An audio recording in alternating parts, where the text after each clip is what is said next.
Good afternoon dear students. बच्चों, आज हमारी हिंदी की क्लास में हमारा काव्य खंड जो है वो स्टार्ट होगा। काव्य खंड का रिवीजन जो है आज हम स्टार्ट कराएंगे। काव्य खंड का रिवीजन क्योंकि आपके गद्य खंड के 2 चैप्टर्स जो आपके सिलेबस में एग्ज़ाम के सिलेबस में थे वो आपके मैंने कंप्लीट करा दिए। उनका एक्सप्लेनेशन, उनके क्वेश्चन आंसर वो सब मैंने आपको रिवाइज़ करा दिए।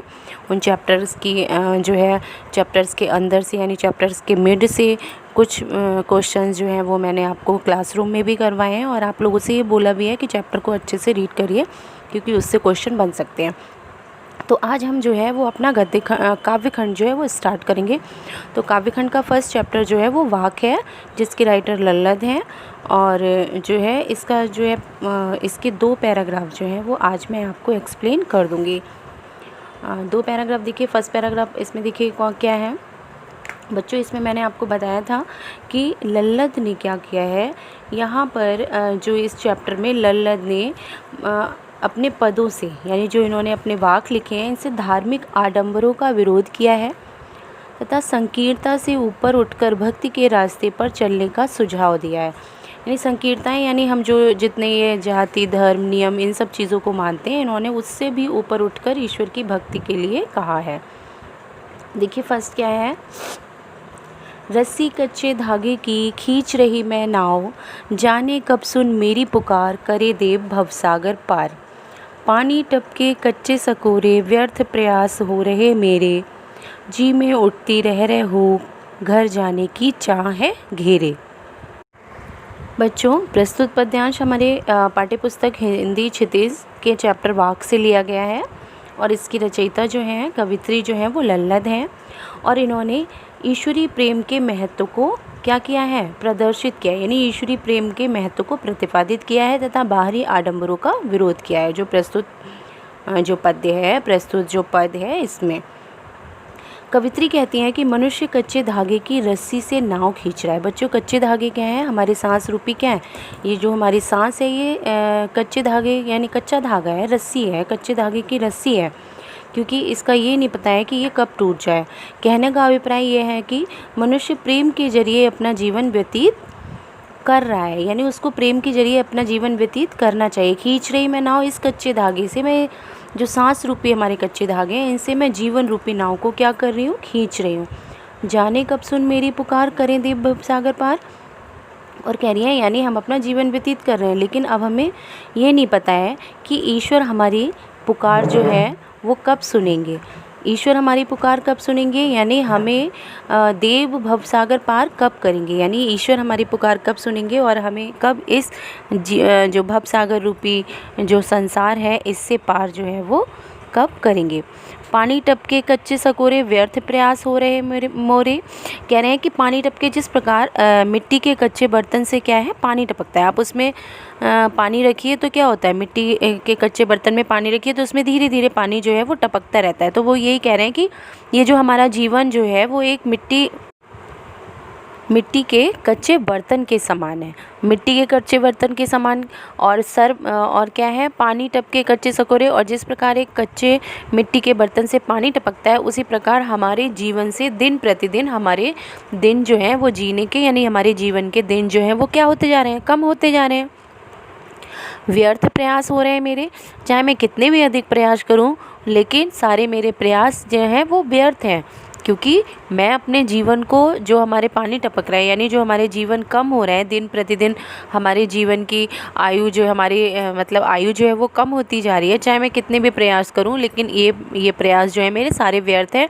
तो हे ईश्वर, अब मैं यही चाहता हूं कि आपका और मेरा मतलब मेरा जो है मुझे आपके दर्शन हो जाएं, आपसे मेरा मिलन हो जाए।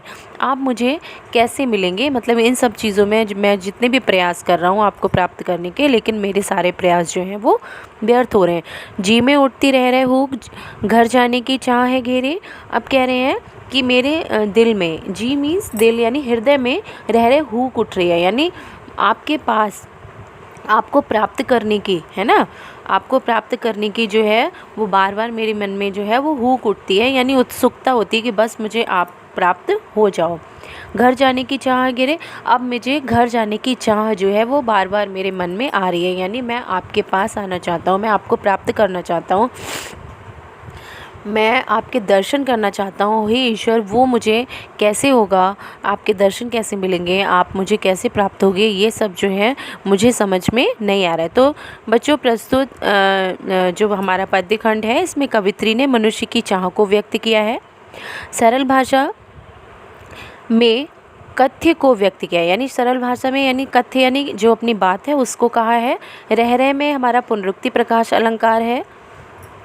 अब देखिए इस चैप्टर की क्या है, अगर हम इस पैराग्राफ से क्वेश्चन भी निकालते हैं तो इस चैप्टर की कवित्री कौन है, लल्लद है। कवित्री, और कवित्री किसके सहारे नाव खींच रही है, तो कवित्री कच्चे धागे के सहारे, कच्चे धागे की रस्सी के सहारे क्या कर रही है, नाव खींच रही है।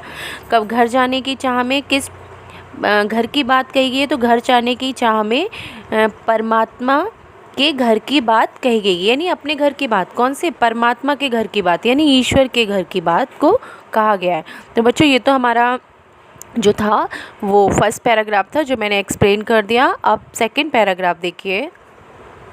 खा खा कर कुछ पाएगा नहीं, ना खाकर बनेगा अहंकारी, सम खा तभी होगा संभावी, खुलेगी साकल बंद द्वार की।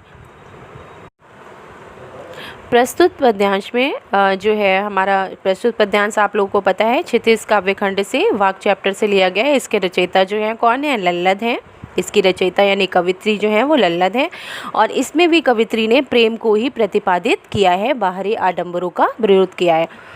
देखिए खा खा कर कुछ पाएगा नहीं, यानी कवित्री कह रही है कि मनुष्य हर समय क्या, खा खा कर मीन्स खाता रहता है। खाने का मतलब है हर तरीके, जैसे हम क्या हैं, वैसे भी हम अपने पेट भर रहे हैं और ऊपर से हमें क्या है, बहुत ज़्यादा लालसा है, ये भी हो जाए हमारे पास, वो भी हो जाए, इस चीज़ की कमी है, ये भी हो जाए, यानी हमें जो है ऐशो आराम के जितने साधन हैं इनको भी बहुत ज़्यादा क्या, हमें बहुत ज़्यादा ये चाहिए।